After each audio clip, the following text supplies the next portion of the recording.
इस बैठक में डॉक्टर वागीश जी ने लंबा परिचय दे दिया है, बड़ा ही सार्वजनिक परिचय दिया है। शायद उसके बाद शब्द जो है नहीं मिल पा रहे हैं, लेकिन फिर भी जैसा कि आप सब जानते हैं कि कुछ व्यक्तित्व इतने प्रगाढ़ होते हैं जिनको शब्दों की शिरोरेखा में बात पाना संभव नहीं होता है, और ऐसे व्यक्तित्व जब किसी पावन कार्य से जुड़ जाया करते हैं तो वे शब्दातीत हो जाया करते हैं। ऐसे ही व्यक्ति के धनी आज हमारे बीच उपस्थित हैं आदरणीय हिंदी साहित्य भारती केंद्रीय राष्ट्रीय अध्यक्ष एवं पूर्व शिक्षा मंत्री डॉक्टर रविंद्र शुक्ल जी मंच पर बैठे हुए हैं। आपके डॉक्टर वागीश जी जो उत्तर प्रदेश के अध्यक्ष हैं, उत्तर प्रदेश कार्यक्रम समिति के महामंत्री डॉक्टर श्री अक्षय जी, मेरठ प्रांत के अध्यक्ष कानपुरी जी, गाजियाबाद जिला इकाई की अध्यक्षा डॉक्टर वीना शर्मा जी और विनोद तोमर जी जो नोएडा के अध्यक्ष महोदय हैं, हमारे बीच उपस्थित हैं एवं अन्य प्रमुख साथियों।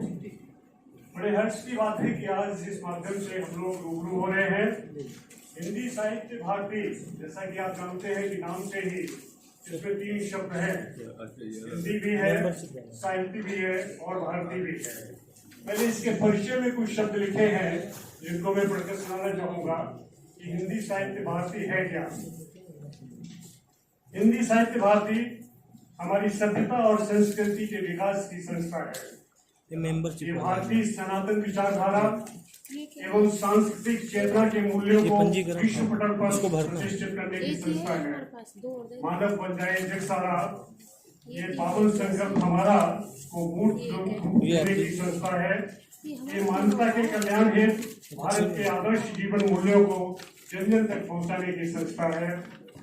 भारत भूमि उत्तम प्रतिज्ञा को आत्मसात करते हुए संपूर्ण विश्व में सद्भाव एवं समन्वय की भावना से एक विश्व एक परिवार के लक्ष्य साधन के रूप में हिंदी और साहित्य को प्रतिष्ठित करने की संस्था है।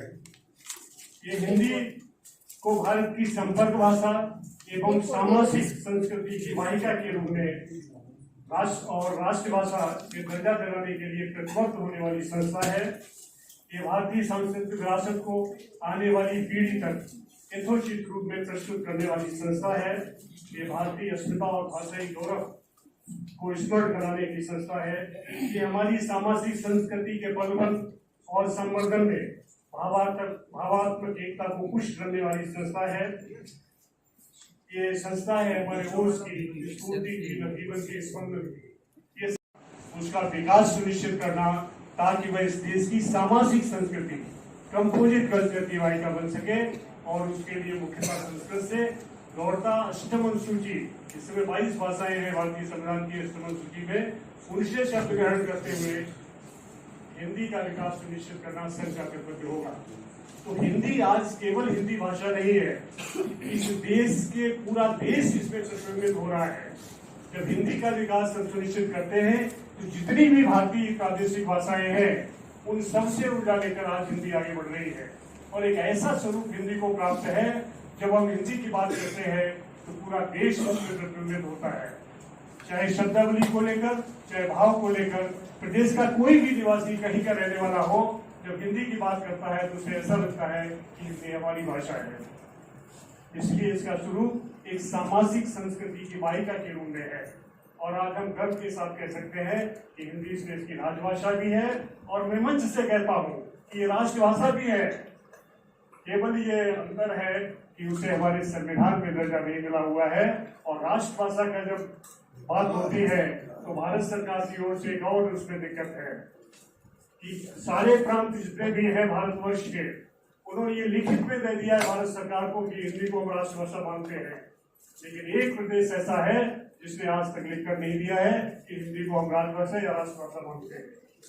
और उसे लिखित में प्राप्त न होने की वजह से हिंदी आज लिखित रूप में राष्ट्रभाषा नहीं बन पाई है। वैसे वो राष्ट्रभाषा है क्योंकि कहा जाता है कि जो भाषा पूरे देश की सामाजिक संस्कृति की समायिका बन जाती है वो भाषा राष्ट्रभाषा भी बनती है। इसलिए मंच से बड़े गर्व के साथ मैं तो कहता हूँ कि हिंदी राजभाषा भी है और राष्ट्रभाषा भी है।